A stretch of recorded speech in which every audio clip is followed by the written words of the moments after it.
Okey, ngantuk-ngantuk tu tak apalah. Anda terus saja bersama kita hari ini sebab ada lagi topik menarik kita nak kongsikan hari ini berkenaan dengan endowment UTM dan pembangunan mahasiswa. Jadi ini eloklah untuk orang kata anak-anak muda mengetahui lebih lanjut berkenaan dengan program yang dilaksanakan oleh UTM ini, khususnya berkenaan dengan penganjuran UTM Royal Gala Dinner untuk mengumpul dana. Jadi kita perkenalkan seorang tetamu di studio kami bawakan, iaitu Profesor Dr. Muhammad Zaki Kamzah selaku pengerusi bahagian pemajuan Jabatan Timbalan NAB Chancellor Pembangunan UTM Johor Bahru. Terima kasih kerana bersama kami, Prof. Zaki. Terima kasih banyak. Assalamualaikum, Terence, juga Syuhada.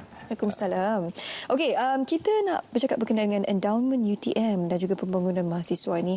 Umum mengetahui setiap universiti sebenarnya akan ada sebarang bentuk bantuan yang akan diberikan kepada mahasiswa. Tapi di UTM hari ini istimewa sikitlah untuk tahun ini. Jadi mungkin Prof. Zaki boleh kongsikan sikit sebanyak berkenaan dengan endowment di UTM ini. Okey, terima kasih banyak Terence dan juga Syuhada dan juga kepada semua penonton di luar sana. So, alhamdulillah, kalau kita lihat bahawa isu berkaitan dengan pelajar ni, terutamanya pelajar-pelajar yang kurang berkemampuan ni memang satu isu negara lah. Maksudnya semua universiti, khususnya universiti awam, memang mengalami masalah-masalah menghadapi pelajar-pelajar yang kurang berkemampuan. Khususnya baru-baru ni, kalau Terence atau Syuhada ingat, ada keluar viral cerita tentang seorang pengusaha nasi lemak yang memberi makanan percuma kepada pelajar-pelajar di UTM. Isu dia dah viral lah. Dan sebenarnya kes itu bukannya kes terpencil. Kebetulan kakak ni dia baru mula berniaga di UTM. Didapati bahawa tiap-tiap hari ada 4-5 orang pelajar datang. 4-5 orang pelajar datang untuk membeli dia punya nasi lemak. Nasi lemak ni harga RM1. Nasi lemak ni harga RM1. So kakak ni pun heranlah kenapa budak ni datang tiap-tiap hari dia membeli nasi lemak RM1. Lepas tu dia tanya, lauk dia, kakak ni jual lauk jugalah. Lauk-lauk tak nak ke? So dia kata tak nak. Lepas tu kakak ni merasa macam kesihan kepada pelajar-pelajar ni. Dia cuba nak memberi kepada pelajar ini makan percuma, nasi lemak percuma beliau dengan lauk tambahan. Sebab tambahan adalah ikan ke telur ke. Tapi pelajar ni tetap mengatakan dia tak nak. Sebab pelajar dia tahu bahawa dia orang yang mendapat belas ihsan daripada kakak ni, dia tak mau ambil lebih lah, lebih kurang macam tu. Dan alhamdulillah bila kakak ni dapat cerita memang ramai pelajar kita mengalami masalah keuangan ni, mereka cuba membantulah. Kakak cuba membantu dengan memberikan makanan percuma. Kalau di UTM itu sendiri kita dapati bahawa 50% kurang lebih pelajarnya adalah daripada golongan keluarga B40. Jadi kita pernah menerima kemasukan pelajar daripada golongan B40 ni, yang mana kita dapati bahawa mereka ini memang dari keluarga yang sangat susah. Nak masuk universiti itu memang satu sangat peluang yang dinanti-nantikanlah oleh kita punya semua anak-anak remaja kita kat luar sana tu. Tetapi kalau keluarga kita tak mampu, yang mana kais pagi makan pagi, kais petang makan petang, kan cukup untuk makan anak beranak saja. Bagaimana nak menyediakan RM2,000 untuk menghantar anak masuk universiti? Masuk universiti tak murah, Terence, mahal. Itu universiti awam tu. Dan RM2,000 kena sediakan. Kalau keluarga tu ada lembu nak dijual, okeylah, boleh jual lembu. Tapi kalau tak ada apa-apa, ini menyebabkan satu masalah.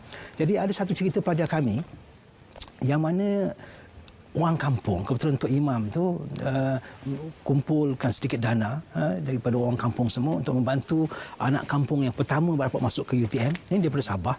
So alhamdulillah cukuplah untuk tambang masuk ke dalam UTM.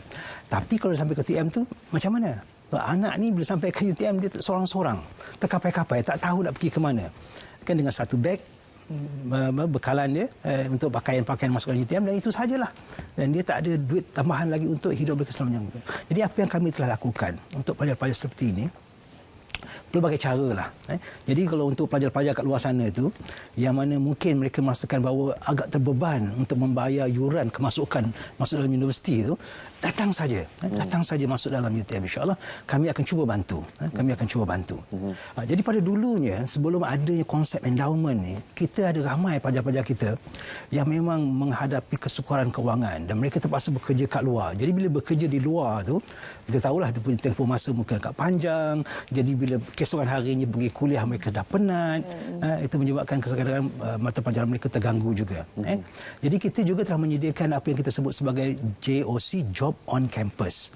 Job on Campus ni sebenarnya adalah kita punya pusat-pusat tanggungjawab dekat universiti ini yang menyediakan beberapa peluang pekerjaan lah sebagai skim pelajar bekerja, iaitu pelajar-pelajar untuk mencari duit tambahan sedikit untuk membantu mereka belajar dan juga dengan lebih tenang. Jadi pelbagai aktiviti dari segi endowment ni yang kita laksanakan, dan salah satu aktiviti yang kita akan laksanakan untuk menjana dana ini adalah yang Royal Gala Dinner yang akan kita adakan kelak, insya-Allah. Jadi kepada yang berminat untuk membeli mungkin tiket bagi menghadiri Gala Dinner ini, bagaimana sebenarnya cara untuk mereka berbuat demikian? Okey, Dear Trans. Royal Gala Dinner ni insya-Allah akan diadakan pada 16 Julai, 2 minggu daripada hari ini, 16 Julai, berada di Persada Johor, insya-Allah, Persada Johor Bahru. Dia ada pelbagai cara lah untuk kita memberi sumbangan kepada Royal Gala Dinner ni. Kepada kita punya alumni UTM di luar sana, korporat, orang ramai kalau nak beli meja ataupun membeli kerusi, so kita boleh lawati di Royal Gala www.utm.my/Royal Galadina satu perkataan. Royal Galadina satu perkataan. Di sana ada banyak maklumat berkaitan dengan itu. Jadi ini adalah peluang di mana saya mengatakan bahawa kita punya endowment ni telah wujud sejak tahun 2009 dan bermula daripada sana kita telah mengumpulkan banyak kutipan-kutipan daripada korporat, dan hasilnya pada tahun 2011 kita telah mula memberikan beasiswa kepada pelajar-pelajar kita. Dan sehingga tahun lepas seramai kurang lebih 700 orang pelajar telah kami berikan beasiswa, dan ianya berjumlah kurang lebih 25.5 juta ringgit. Beasiswa penuh diberi? Beasiswa penuh diberikan oleh pihak UTM, selain daripada JPA ataupun badan-badan korporat yang lain. So UTM juga memberikan beasiswa hasil kutipan daripada endowment kami, yang mana sekarang ini berjumlah 130 juta ringgit. Kos pendidikan semakin meningkat. Jadi betul, merupakan salah satu cara untuk membantu anak-anak muda kita yang nak sampai ke universiti itu pun adalah memerlukan daya usaha mereka. Jadi untuk kelangsungan hidup mereka di sana, ini mungkin salah satu daripada cara di mana pihak universiti sendiri membantu mereka yang layak untuk masuk ke Menara Gading. Bagaimana pula dengan konsep-konsep yang diterapkan sepanjang penganjuran program endowment ini kepada pihak alumni sebenarnya? Pihak alumni ini penting. Kita lihat di seluruh dunia Ivy League ada alumni yang kuat yang membantu universiti-universiti sana untuk terus membiayai pendidikan anak-anak muda yang berkecimpung ke sana. Betul, Terence. Kalau kita pasal endowment dan juga alumni ini, mungkinlah kalau kita lihat contoh-contoh dekat siapa-siapa yang rajin Google ke, cari maklumat dekat internet ke, semuanya akan terpapar di universiti-universiti luar negara. Sebagai contoh, kalau kita cerita pasal endowment yang terbesar dalam dunia ni, dekat Harvard. Dekat Harvard University. Jumlah dia kurang lebih 50 bilion USD. 50 bilion USD kalau kita darab dengan 4 lah berapa banyak endowment. Dan kebanyakan endowment mereka diberikan oleh mereka punya alumni. Tapi kita kena ingat sebenarnya endowment ni bukannya konsep yang baru dekat Malaysia. Cuma nama endowment tu baru. Konsepnya adalah konsep wakaf sebenarnya. So apa yang berlaku kat sana? So mereka telah mewakafkan, kalau kita gunakan istilah wakaf lah, bukan hanya setakat wang ringgit, tetapi juga harta-harta mereka, aset, property, bangunan, demikian rupa, untuk mereka berikan kepada pihak universiti gunakan untuk menjana duit, membantu untuk pelajar-pelajar mereka. Jadi konsep ini sebenarnya mereka pun dapat daripada orang Islam. Kalau kita pernah ingat tentang peperangan salib, The Crusaders dulu-dulu, so kan ada pertemuan antara orang Islam dan juga orang-orang bukan Islam, dan mereka berbalik khususnya di London, di England sana tu. So mereka, sebab universiti Islam mula-mula ditubuhkan pada tahun 875, Al-Qawariyin di Morocco. Kemudian Universiti Al-Azhar ditubuhkan pada 970. Itu sebelum Perang Salib. Jadi apabila mereka berlaku Perang Salib, mereka lihat apa yang berlaku dekat Egypt sana tu. So mereka nampak bagaimana institusi-institusi pendidikan ini wujud dibantu oleh wakaf. Jadi mereka pinjam konsep ini menimbulkan konsep endowment, mereka berikan harta mereka berikan perpustakaan mereka, buku-buku mereka, rumah mereka untuk universiti.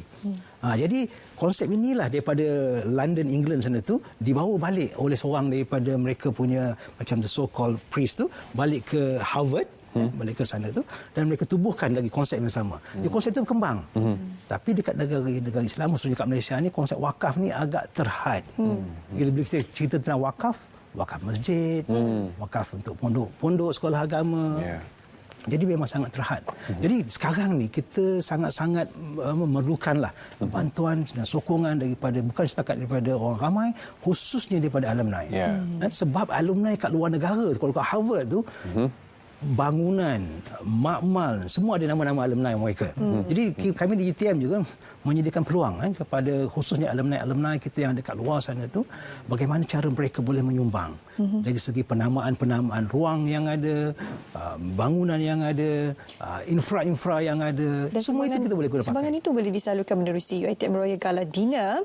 Anda boleh ke laman sesawang UTM lah khususnya untuk dapatkan berlanjut berkenaan Gala Dinner ni. Terima kasih Prof Zaki. Ini saja kesempatan kita ada untuk bercakap berkenaan dengan program endowment. Terima kasih Terence, terima kasih Syuhaida. Endowment kita boleh bincang lebih lanjut lagi tentang konsep yang mungkin sangat perlu dalam negara supaya membantu anak-anak muda kita untuk terus berjaya. Baik, seterusnya bulan